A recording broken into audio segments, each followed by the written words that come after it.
Assalamualaikum warahmatullahi wabarakatuh. Sahabat berbagi kisah yang dirahmati Allah.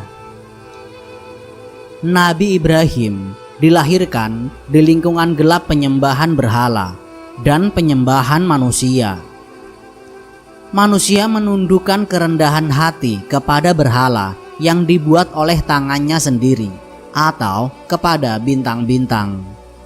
Dalam situasi ini, hal yang mengangkat kedudukan Ibrahim dan menyukseskan usahanya adalah kesabaran dan ketabahannya, ujar Ja'far Subhani dalam bukunya yang berjudul Ar-Risalah Sejarah Kehidupan Rasulullah SAW.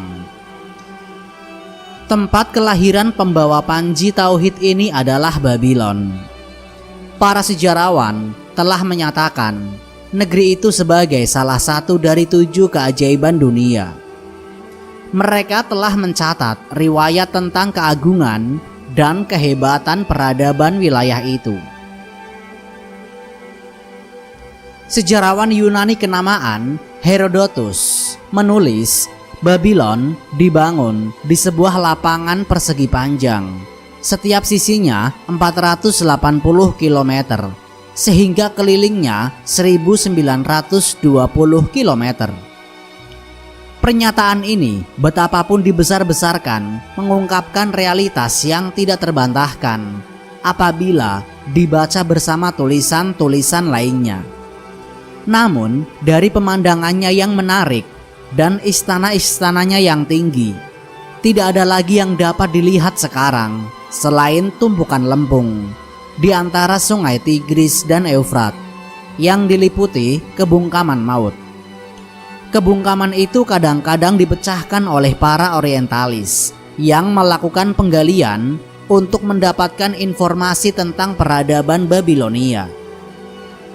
Nabi Ibrahim alaihissalam dilahirkan di masa pemerintahan Namrud putra Kan'an. Walaupun Namrud menyembah berhala, ia juga mengaku sebagai Tuhan atau dewa.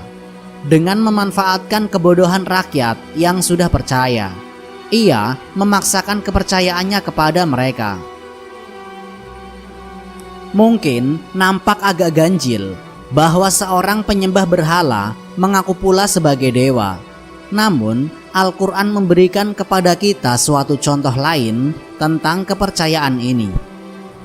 Ketika Musa mengguncang kekuasaan Fir'aun dengan logikanya yang kuat dan menguak kebohongannya dalam suatu pertemuan umum. Para pendukung Fir'aun berkata kepadanya, "Apakah kamu membiarkan Musa dan kaumnya membuat kerusakan di negeri ini, Mesir, dan meninggalkan kamu serta Tuhan-Tuhanmu?" Quran Surat Al-A'raf ayat 127. Telah termasyhur bahwa Fir'aun mengaku sebagai Tuhan dan biasa menyerukan, "Aku adalah Tuhanmu yang tertinggi."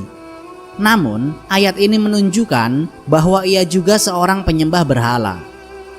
Dukungan terbesar yang diperoleh Raja Namrud datang dari para astrolog dan penenung yang dipandang sebagai orang-orang pintar pada zaman itu. Ketundukan mereka ini membuka jalan bagi Namrud untuk memanfaatkan kaum tertindas dan kalangan bodoh. Selain itu, sebagian famili Ibrahim, misalnya Azar, yang membuat berhala dan juga memahami astrologi, termasuk pengikut Namrud. Ini saja sudah merupakan halangan besar bagi Nabi Ibrahim, karena di samping harus berjuang melawan kepercayaan umum waktu itu, ia juga harus menghadapi perlawanan kaum kerabatnya sendiri. Raja Namrud telah menerjunkan diri ke dalam laut kepercayaan tahayul. Ia telah membentangkan permadani untuk pesta dan minum-minuman ketika para astrolog membunyikan lonceng bahaya pertama seraya mengatakan, "Pemerintahan Anda akan runtuh melalui seorang putra negeri ini." Ketakutan Namrud pun bangkit. Ia bertanya, apakah ia telah lahir atau belum? Para astrolog itu menjawab bahwa ia belum lahir. Ia kemudian memerintahkan supaya diadakan pemisahan antara perempuan dan laki-laki di malam yang menurut ramalan para astrolog, kehamilan musuh mautnya itu akan terjadi. Walaupun demikian, para algojonya membunuh anak laki-laki. Para bidan diperintahkan untuk melaporkan rincian tentang anak-anak yang baru lahir ke suatu kantor khusus. Pada malam itu juga terjadi kehamilan Nabi Ibrahim. Ibunya hamil, dan seperti ibu Musa putra Maryam, ia merahasiakan kehamilan itu. Setelah melahirkan, ia menyelamatkan diri ke suatu goa yang terletak di dekat kota itu untuk melindungi nyawa anaknya tersayang. Ia meninggalkan anaknya di suatu sudut goa dan mengunjungi di waktu siang atau malam, tergantung situasi. Dengan berlalunya waktu, Namrud merasa aman. Ia percaya bahwa musuh tahta dan pemerintahannya telah dibunuh. Nabi Ibrahim menjalani 13 tahun kehidupannya dalam sebuah goa dengan lorong masuk yang sempit. Sebelum ibunya membawanya keluar, ketika muncul di tengah masyarakat, para pendukung Namrud merasa bahwa ia orang asing. Terhadap hal itu ibunya berkata, "Ini anak saya, ia lahir sebelum ramalan para astrolog." Ketika keluar dari goa, Nabi Ibrahim memperkuat keyakinan batinnya dalam tauhid dengan mengamati bumi dan langit, bintang-bintang yang bersinar dan pohon-pohon yang hijau. Ia menyaksikan masyarakat yang aneh. Dilihatnya sekelompok orang yang memperlakukan sinar bintang dengan sangat tolol. Ia juga melihat beberapa orang dengan tingkat kecerdasan yang bahkan lebih rendah. Mereka membuat berhala dengan tangan sendiri, kemudian menyembahnya.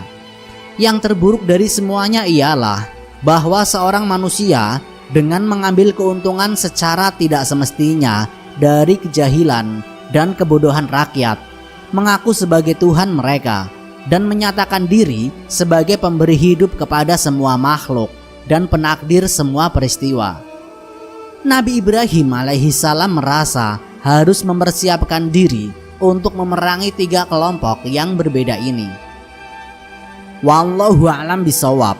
Semoga dari pembahasan singkat kali ini dapat memberikan manfaat baik bagi kita semua. Jika kalian suka dengan channel ini, silahkan klik tombol subscribe untuk mendukung berbagi kisah sebagai salah satu channel yang memberikan informasi kisah-kisah Nabi dan sejarah Islam yang dapat kita teladani sebagai umat muslim. Akhirul kalam, wassalamualaikum warahmatullahi wabarakatuh.